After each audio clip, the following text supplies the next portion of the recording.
how would you start using AI? So I wouldn't start using AI. I would just try to start understanding how Germans reply, what are the cultural differences, try and speak to as many people as I can who are going to help me go and sell in Germany. So I'm going to build a list of companies and I want to enrich everything and see what's their focus, what's the vertical they have, are they selling subscription, use AI to enrich and find the data. So that's really how we start, but basically starting selling in Germany wouldn't imply using AI. How do you define what you need and what you don't need? When it's like promising you something that's going to be like replacing everything you do in sales, you don't really need it. When it's over-promising, sells you the dream that you're not going to do anything, just click on the button and that's it. Often it's not worth it. Being able to enrich data and get some ideas, work on the mechanic also, on the engine is really important. You need to be able to train the model to actually make it work for you. When AI is trying to replace the human and the human creativity, it doesn't work. But you can use it for improving your writing, fix the mistakes, the grammatical mistakes, use it for surfacing some data. That's really all these things where it's helping you, but not replacing the creative part of connecting the dots. Thank you so much for listening to the first ever English sales podcast for the German-speaking market. Before we continue, I want to make you a promise. I promise that with this show, I will do my utmost best to bring in the guests and share the stories that help you succeed in the DACH market. But I can only do so much. So, if you hit the subscribe button, I can get more guests, bigger stories, and better insights to help you succeed in your sales job. So, with no further ado, sit back, relax, and let the show begin. Thibaut, you were literally the first person on LinkedIn who started talking about ChatGPT and AI in sales. Why do you think you were the one that started talking about it? Hey, yeah, so that's a good question. I think what I've done is, I think it was around November 2023, and it was starting to become something really hot. And so I started experimenting with it. I started like testing, from people who already had some really good use case about summarizing different stuff, and it was really about creating content at the time on LinkedIn. And so I thought it would be really interesting to test it for helping salespeople become more productive. And so that's how I started for that. And so I always loved experimenting what I test. So I was documenting my learnings.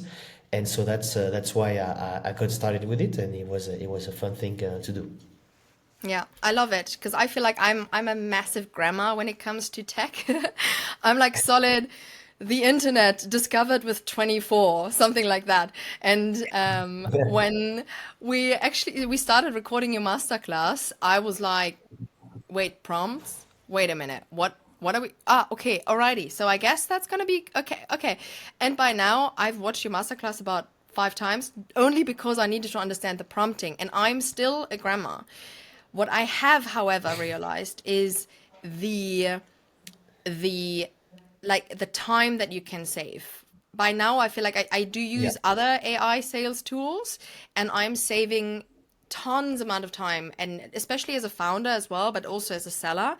How much time do you usually spend on a day with your sales tools?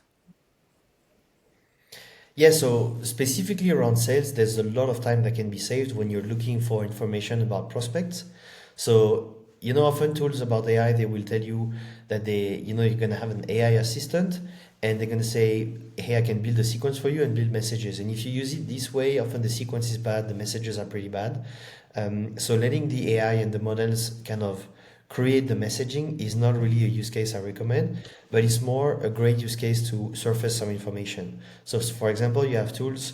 I'm working with a company called Collexter, and what they're doing, they are connecting your CRM to their program, and thanks to their program, they can check, for example, if a company is a subscription-based model. So you have stuff on the website, for example, that are really interesting to know about a company. So let's take SDFs of Germany. We can see it's an academy. There's a subscription. There's also like courses that you can take one-off and all these kind of things. And so you'd have to go to the website and document yourself and basically connect the dots to say, okay, this is a subscription, but it's also like like pay by course and also sales training company. So all these three products, you would need to go on the website to find that out. And thanks to tools like this one, you can do a prompt that's going to find what's the type of business on the website and put it into your CRM and kind of surface this information. So that's why it's really relevant to use it to go through a ton of data that you can actually go and find the information, but you would take 15 minutes to do that, and you can do it in seconds. Another really Yeah. concrete example that's not so much about sales, but it's really, I've started doing a bit of video editing for LinkedIn posts. And one thing that's important when you're doing cuts, if you have a background music, is to cut at the same time of the beat of the background music. And so before, what you had to do is to find the beat, mark the beat. So it's not something really complicated, but it takes some time. And now with AI, you can actually automatically find the beat and connect directly, the cut to the beat. And so you save 15 minutes doing this. It's not rocket science, but if you add all the time saved, you can really get super productive. Oh, wow. What is the software called with a beat? Maybe I need that as well. I use CapCut, it's called. Okay. Um, Yeah. One thing that actually popped into my mind while you were speaking is I really not struggle, but I feel like what is the difference between a normal software and an AI? Because right now everyone calls their software AI, when in my brain I'm like, Yeah. so all you do is just one setting, you scrape the internet, you scrape data, and then you find that. That's not artificial intelligence. That's not growing with it. Like what I see with, let's say, ChatGPT, like you can actually, it grows with your answers or with your prompts. That's how I define artificial intelligence. How do you feel about that? Yeah, so I think your definition is pretty right. The only difference, I mean, what I see specifically around tools like ChatGPT and all the connections we have with this, so the models that we use for text, is that it kind of gets this additional layer of intelligence where you have tools like Clay, for example, that create database, and then there's prompts in the database. So, for example, you would go and say, okay, now find what's the vertical of this company. And so it's going to go and you can connect it to so many different things. You can, let's say, you have a list of 200 companies you want to reach out and you want to define what's the vertical of each company. You can do it manually. That's very long. You can go on Crunchbase, but often the list you're going to get are going to be very much, they're not going to be super up to date. Because people like register a company or Crunchbase scrape the data from a website and puts it, and that's it. But you go and you say, okay, now go on the LinkedIn profile, go then on the website, and then maybe go and do a Google search on the company to find it, say its profile on like an internet register or something like that. And so instead of having one set of data, you go and this model will search for different sets and find the most relevant. That's where it's actually artificial intelligence, because it does the job that a human would do of just doing this and connecting the dots, and you add it to actually maybe 200 records, and then you don't need to go and do it 200 times. You just give the instruction, give the prompt, and then you're given with a list of enriched data, and that's where it's basically a bit different. I feel like even listening to you, and again, that will make me sound like a granny, even listening to you makes me feel like we are now living in a generation when we have to force ourselves to learn new skills, so put in more effort to not put in more Hmm. effort long term, you know, to Yeah. save more time long term. And obviously, you help sellers generate more revenue, but you also help people create side gigs. So create like work on the side, if that makes sense. I assume you need quite a Yeah. lot of AI support for that to save time, or do you say actually it's pretty manual, Helena? Don't even worry about it. So I mean, there's a few things you can save a lot of time with AI. I personally use that every day, but one thing that's often people don't really, I mean, they kind of think is important is to automate, be productive, and whatever. But first, for that to have any sense, you have to make money. So selling, closing deals, making deals, that's really human. That's something that's not something you can really do so much with just with AI. So for me, I close deals all the time. I use WhatsApp mostly. I just call people, send them voice notes, whatever. I'm on this podcast because we talked on WhatsApp and everything. So that's really what's important, is making sure that you have some activity, you talk to people, and you do this. But for example, If I was the one recording this podcast, I would need AI to kind of cut it into different pieces, put a voiceover and everything. And instead of sending it to someone and paying a ton of money to an agency to do that, or doing it myself, I can use a tool and that's going to help me a ton. So for me, concretely, it's really helpful for different things, but never for the core of my business. And for me, I'm doing sales, but I'm also a creator where I create a lot of content. And the core of it is writing, writing, getting some ideas, putting my thoughts. And, I don't put my thoughts into an AI and then it kind of comes back with the text. And it's really the fact of consciously taking some time to write and get creative is really the most important. But the AI helps me because then I get these thoughts about, for example, I'm doing a post or a long form content on my newsletter soon, which is about 5 concrete use cases on how you can use WhatsApp for sales.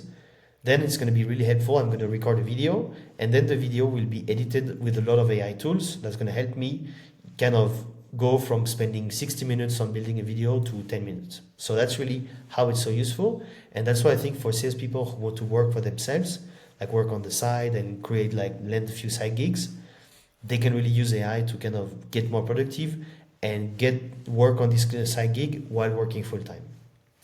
I feel like that is such a good point that you bring up because especially in sales, there are so many channels that you now have to cover, and prospects in one of the other episodes with Vince, actually, he was also speaking about, hey, we have Gen Z out of nowhere. Like Gen Z is going to be our prospect.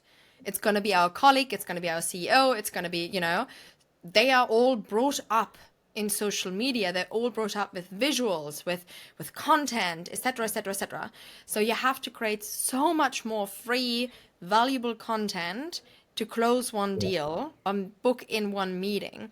So having that as a seller, or also as a company, to support your sellers, to make them more efficient, to create more content, but still keep the core human is brilliant.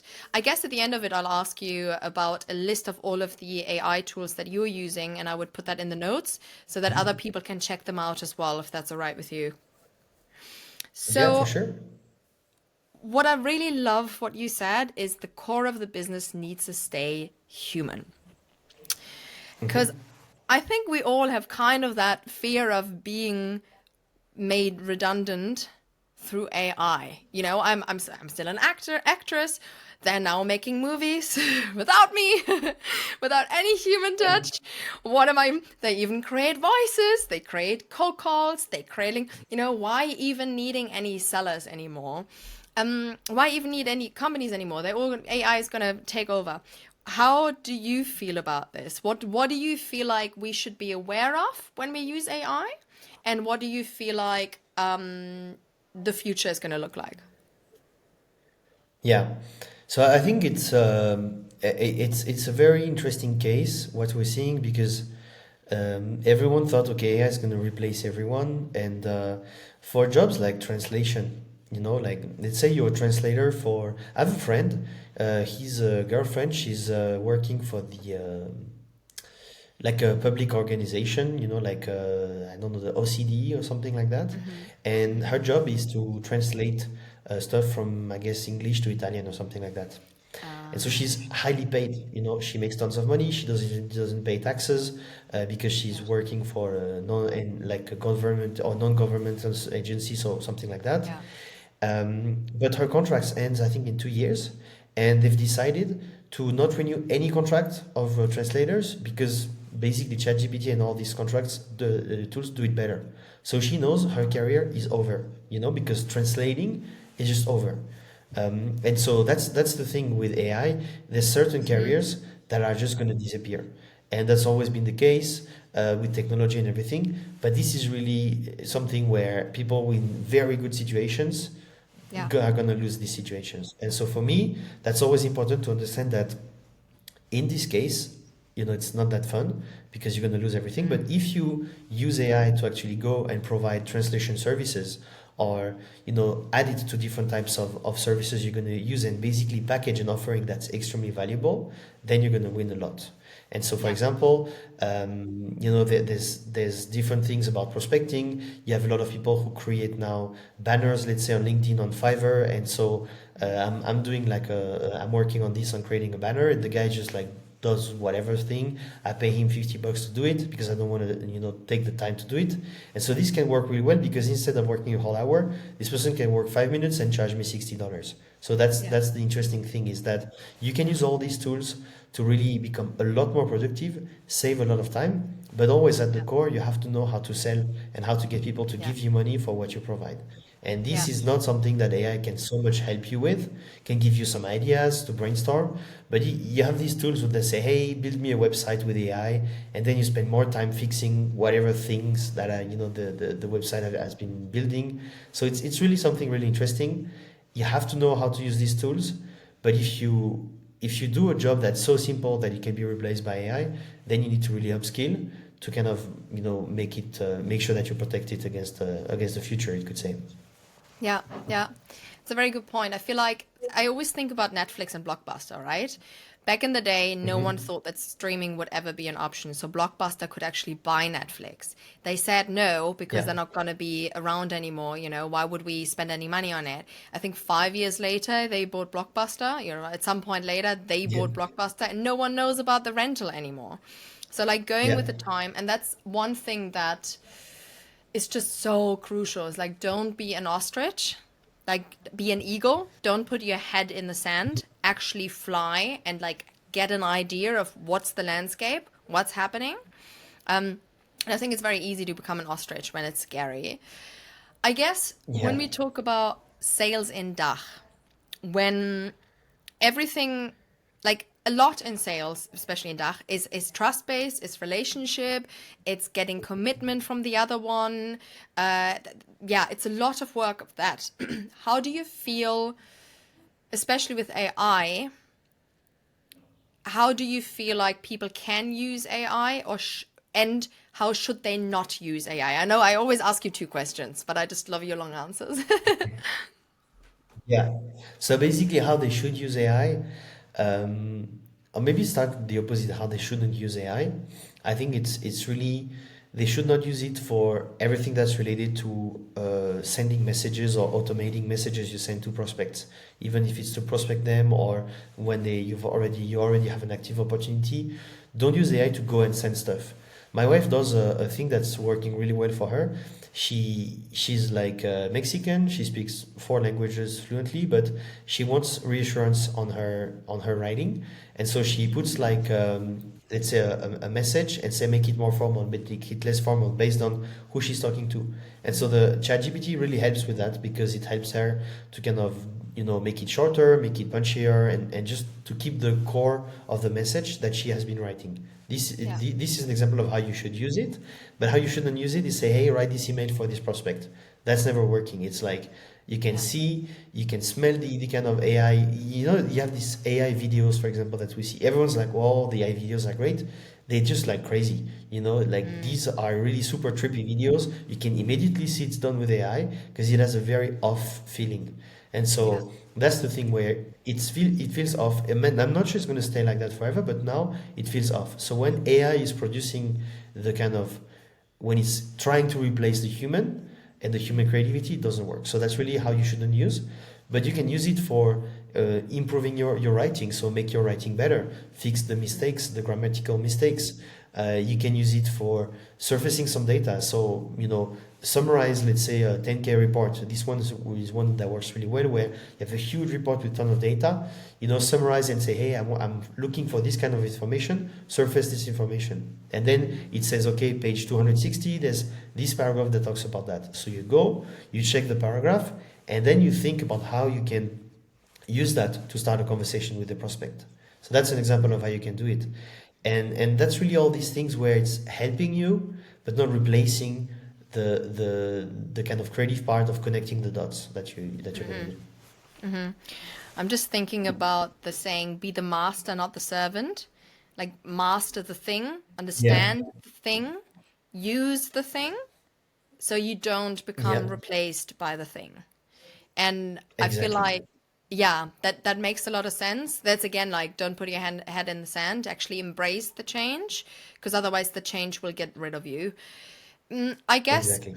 the way you talk about it, because I'm definitely someone who's getting someone on Fiverr and is like, okay, cool. So I tried the AI picture right now for that logo, and I am third attempt, and I am over it. I'm gonna pay someone, and they know exactly how to use it, and that's okay.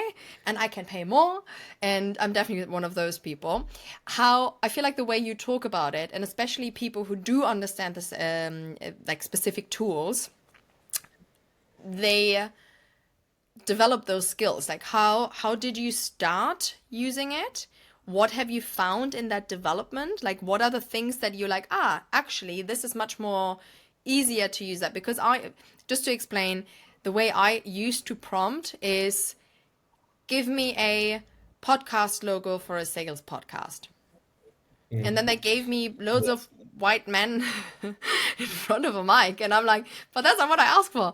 And then you have to really dig deep, right? Yeah. So, how did you start, and what have you developed until today?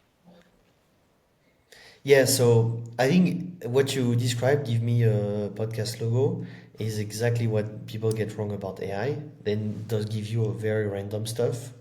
And also it's so like often super biased in different directions. You never know. So it's really you have to train it. That's the thing is so important is really explain what is a good thing, a good inspiration, and basically get the AI to help you do that. So that's one thing I've learned as I started using it is that if you don't show it what's a good cold email, a good message, or what's a good thing, it's not going to help. Another thing is that I've learned is that the very best use case for me. So I see there's different use cases, but there's a creative use case where it's really about editing videos, doing cuts, aligning, edits and cuts with music and everything. That's an amazing use case that works extremely well, and that's really for the creative part of it, which can be not super relevant for salespeople because that's not what they're supposed to do. But one that works really well for salespeople is summarizing information. So nowadays you have this thing from how you call that from Apple, and so they have an email where in your Apple email, instead of seeing let's say the title of the email and a preview, you see the title and a summary of the email. So it's basically the AI is going to go take the email and summarize what it is about. So it can be like this email, okay, this is a prospecting email. So basically, it's going to tell you you just received the prospecting email. You don't even need to go and open the email to know it's someone who's trying to sell you something. What it means is that prospecting with email will become even harder than it is. So that's the concrete use case of surfacing information that's so good and so relevant. And so there's so many different examples of how you can surface this information, but really it's about making sure that you use AI for what it is supposed, I mean, what is working well in this case, and it's going through tons of data and not scrolling yourself and doing it yourself, but getting the AI to surface it for you. Yeah. I love this. I love that summary as well because I feel like it is very overwhelming. You go out and as I said Yeah, before, I feel like everyone now calls themselves AI. When I look at it, I'm like, it's a software. It's not developing. yeah, I don't need to add a prompt. I just say do this thing and that's what you do and you don't do anything else. So I feel like I see AI everywhere and I don't even know where to start. Having the actual like breaking it down to AI will help you go through tons of data and it will help you do the creative work. That is super, super useful. What would you say within all of those tools? What are your 5 tools that you really say everyone can use in their day to day and it will make their day to day much easier? So one tool I love to use, it's called Ample Market. You may know about them. So it's a sales engagement tool, You're an and advisor there, I'm aren't you? working directly. Yeah, I'm an advisor there. Yeah, yeah, So exactly. So you know the tool proper. You know the ups and yeah, downs, and that's very good recommendation then. absolutely. Yeah. And so, like I really specifically love this tool, because I've tried Outreach, Sales Loft, all these different tools. And so I really like the quality of the data they have, the database, they have, but also the integration of AI. So they use it for different things like an autoresponder. So when people reply, it's going to check are they out of office Did they reply yes, no? So based on this, you're going to be able to have some canned answers that are really good. They have this new autopilot called Duo, where it helps you kind of prioritize leads. It helps you kind of like capture all this information and prioritize it. So I love it, and I also love it how it's integrated inside of LinkedIn, email, phone. So it's really really really interesting there. So that's one for my, that's the one I use every day for prospecting. Mm-hmm. Um, then I love Notion specifically for, it's not so much a sales tool, it's more of a productivity tool. You can use it how you want, but the integration of AI in it is really great, where you write something and it says, improve my writing, give me some additional inspiration. So you have AI prompts that are really powerful, and so they really understand how it works well. So that's one that works well. If you go into the prospecting part, the video prospecting, I also use SendSpark. So I like specifically the dynamic videos where, instead of saying, let's say you have 50 people you want to reach out to, and you want to say, let's say you found a post on LinkedIn, great post, there's hundreds of people who liked it, and this post talks about a problem that you can solve for your prospects. So you want to send a video to everyone who fits with your ideal customer profile inside of the, who liked the post, and maybe you have 50 people. So you're going to say the same text over and over again because it's the same post you use as a trigger and the same thing you're selling. But you say, hi Elena, hi Thibaut, hi John. You have to basically record the video 50 times. And with this, you can say, hi watermelon, and it replaces watermelon by the first name of the person you want to reach out to. So it's pretty nice. It's a great way to start a conversation with people. And so that's one I recommend, SendSpark. And we're just at three, so I need two more. There are not going to be so much tools for Yeah. for sales, but more if you want to create content around sales. So Canva is great because of all the AI integration that you don't even see, background remover, you can add different types of filters, you can really do a lot of really interesting stuff. And then CapCut, as I told you about, if you need to Mm-hmm. edit videos, it's just so that simple that you can really understand how to do videos really quickly, and all the AI tools that are available, like enhance your voice, like you can normalize the noise level. So it's just a bunch of tools that you would need a whole team to do before. Now you just have CapCut, and it's really good. How long do you think it takes you to learn all of the things that you need for those tools? Because I can imagine that people out there might hear that and they're like, okay, back to square one. I don't have time to learn that anyway, so I'm just going to stick to my day to day that I usually do. How long do you usually think it takes? So if you go and say, "Hey, I'm going to learn how to use CapCut," you're not gonna. Just going to be super long time consuming. You're going to see all these features and be like, "Okay, I don't know what I have to do." So one thing I recommend, I'll just give you a super concrete example. So I started using CapCut because I saw there was a creator called Vin Matano. Maybe you know about him. Mm-hmm. He's a guy Yeah, from New York. He's yeah, doing a lot of great videos, and yeah. they're more vlog type videos. And so I was like, okay, this is really good. I'd love to do something similar. So I got him as an example, and I just like dead right copied everything in the format that he was doing.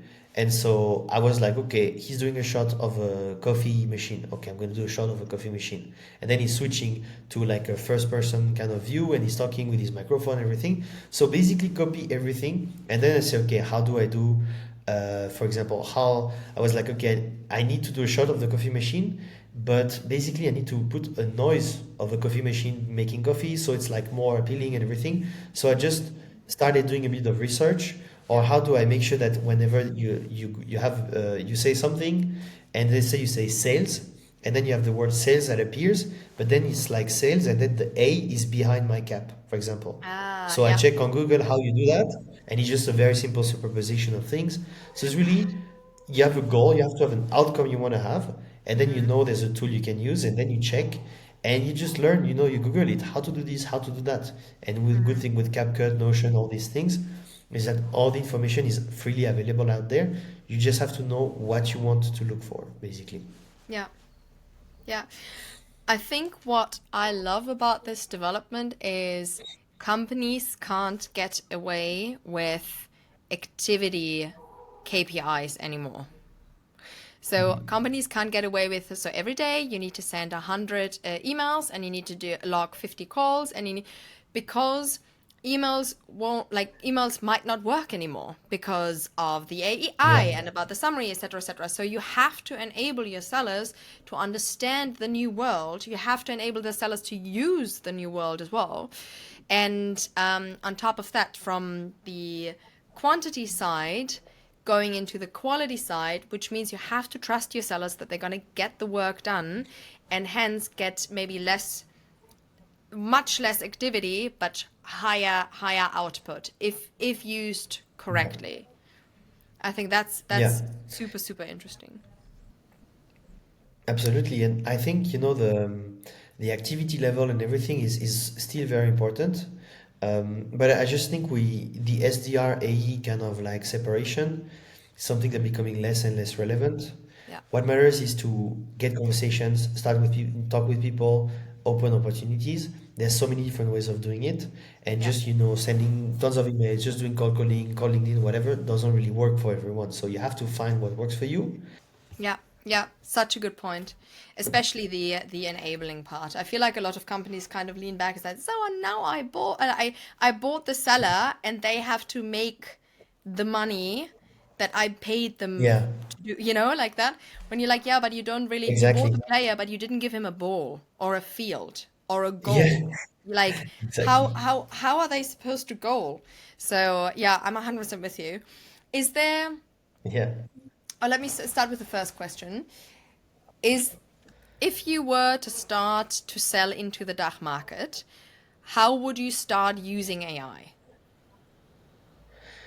So I wouldn't start using AI. I would just try to start understanding how Germans reply. What's what are the cultural differences? And so first thing I would do is to try and speak to as many people as I can who are going to help me go and sell in Germany. Now there's more and more thanks to communities like SDRs of Germany. But then I would really understand what's the playbook, what works well, and then use AI typically. So for example, I'd say, okay, I found out that tech companies are not that interesting, but there's the SMBs and everything. So now I want to use AI to build a list. So I'm going to build a list of companies and I want to enrich everything and see, okay, what's their focus? What's the vertical they have? Are they selling subscription? Are they selling one-off projects, everything? So I would enrich all this data to see, okay, these companies, let's say I work with SMB companies that work from, I don't know, in Western Germany. So I would define what's Western Germany and everything. And then I typically talk to a chief development officer or whatever. And so really understand the playbook and then use AI to enrich and find the data. So that's really how we start. But basically starting selling in Germany wouldn't imply using AI. I love that because it always comes back to what you say at the beginning. Enhance the data.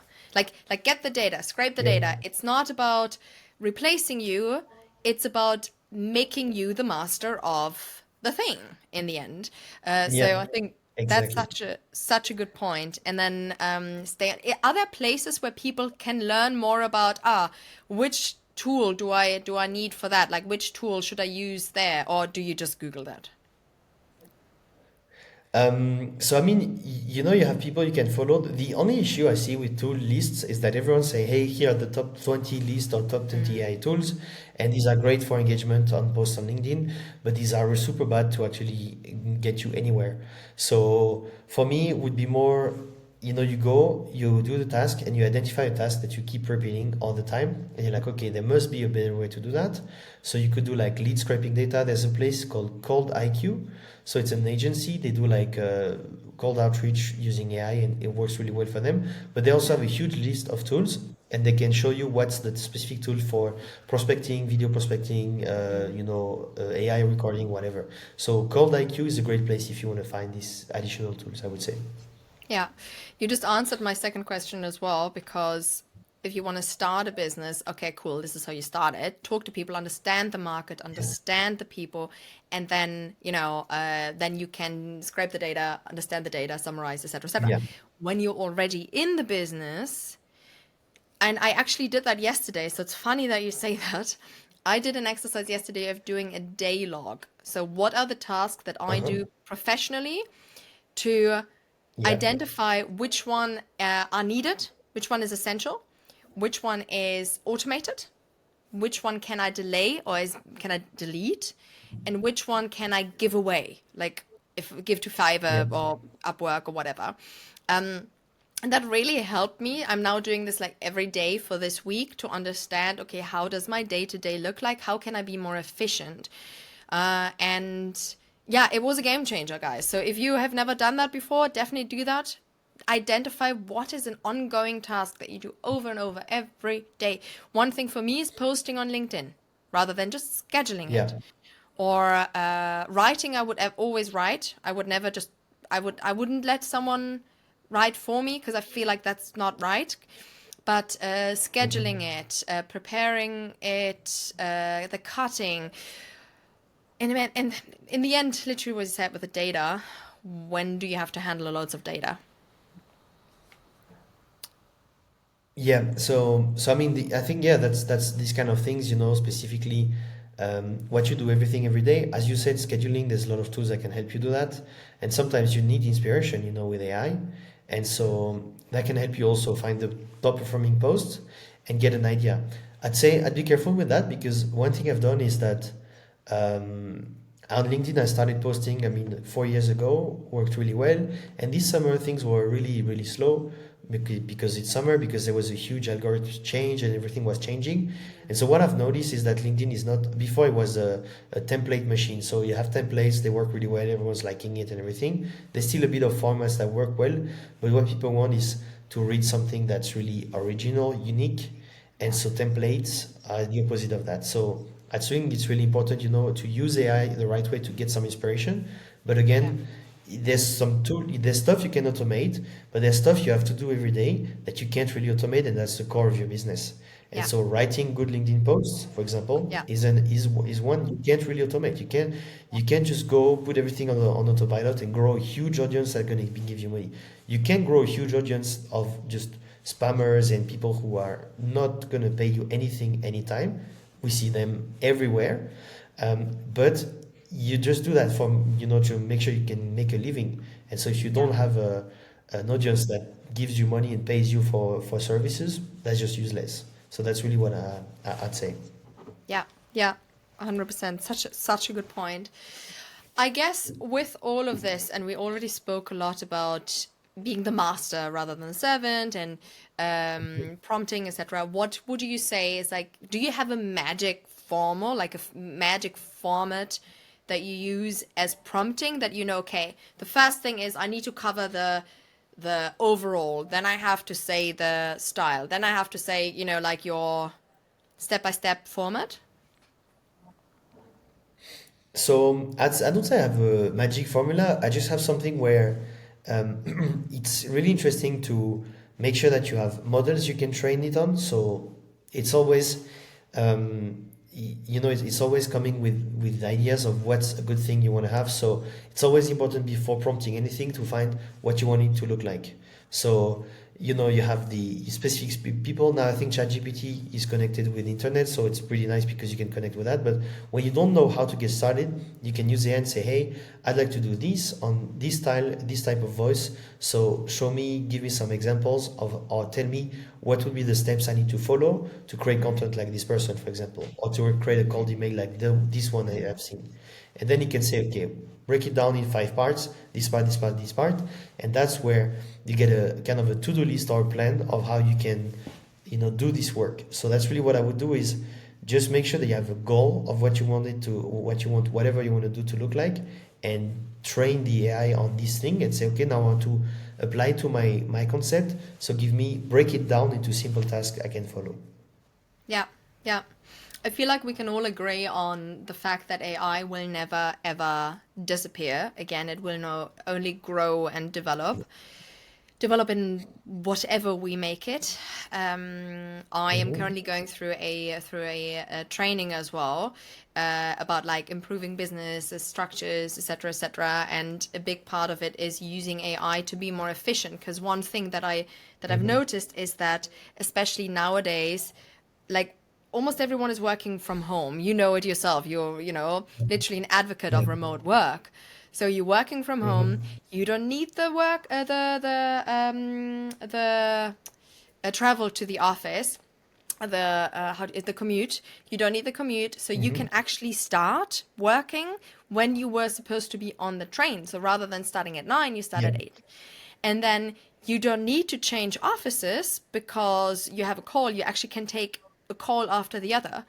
So I at some point had like 13 Yeah. calls back to back, not being able to eat from 8 a.m. down to, I don't know, I think I worked until like 7, until I was like, I don't hmm want that life. I don't want that rush. So in order to make this better, in order to work less but work smart, we need to understand AI better. We need to see which tools are coming. We need to see which tools we don't need. And that's another thing actually.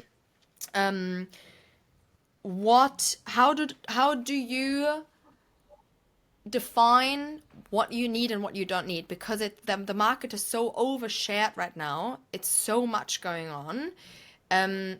When do you say, actually, that is a cool add-on, but I don't really need it? So yeah, when it's like promising you the something that's going to be like replacing everything you do in sales and everything, you don't really need it. So that's really something I'd say is really when it's over promising, and it just sells you the dream that you're not going to do anything, just click on a button and that's it. Often it's not worth it. So it's more really concrete use case. And so being able to, I don't know, you have something and you can really quickly enrich data and get some ideas, but also being able to open the hood and work on the mechanic also on the engine is really important. So a tool that says, hey, just click on something and basically you're not going to know exactly what's happening behind, you don't need that. You need to be able to train the model to actually make it work for you. So that's really something important there. Oh, that's an interesting one. So you need to make sure that you can influence the outcome. Yeah, All right. absolutely. Because if you just can, you don't see how it works, you're not going to really know the sources, how it works. And so you have to be able to train it. And often people say, hey, we're going to put an AI layer so you won't have to do anything. But often, like the people in product that are creating like AI products for salespeople, they don't work in sales, they work in product. So they don't really know what we need. And so they don't really know what's a good cold email or these kind of Yeah. things. And so, yeah, that's really something important to keep in mind. Interesting. Interesting. Super, super interesting, Thibaut. Thank you so much. I guess the last question for you is, for everyone who listened to the episode now, they probably want to get cracking. Like, what are the 3 exercises or tasks that they can do right now to get started or to improve their AI So game? I'd say, sure. So I'd say they can go first follow me on LinkedIn. So I'm talking a lot about this. Then you're Yeah. going to be able to see on the page there's different kind of like courses or resources they can find on AI. There's obviously my masterclass on SDRs of Germany where I talk about AI. Specifically, it's kind of the basics 101 of how you prompt, how you use these things. So really to understand what's the learning you can do. And what I would say is like find something. One simple concrete exercise is find something you want to achieve. So if you see someone and they have a great message, that works really well, use this message and try to say, okay, this is a cold message. You go in ChatGPT and say, this is a cold message that I really like. Break it down into a template so I can use it myself. So that can be a really good one. And if you need inspiration, I can share a link with you where I got like 25 templates. It's a swipe file. And there's also a prompt integrated in the template where they can put it in ChatGPT and it actually helps them with that. So if you want, I can share the link and they can access that. Yeah, that sounds great, especially in the notes. I definitely need that one, Timo. Guys, Awesome. I really recommend reaching out to Thibaut. I got to meet him last summer, and it was really, really mind blowing. I've learned a lot, and just following him, just understanding from each other, and what he also just said, the peers, like learning from each other. Mhm. Look what other people do. Don't see it as a competition, see it as a collaboration. Someone else is doing a great Yeah. job. Use that. Make that your own as well. Learn together. Thank you so much, Thibaut. It was lovely having you here. I really, really appreciate you taking your time. And I hope you enjoy driving your new car as I saw, and having a lovely afternoon with your child. Yeah, thank you so much, Elena, for having me. That was a great conversation.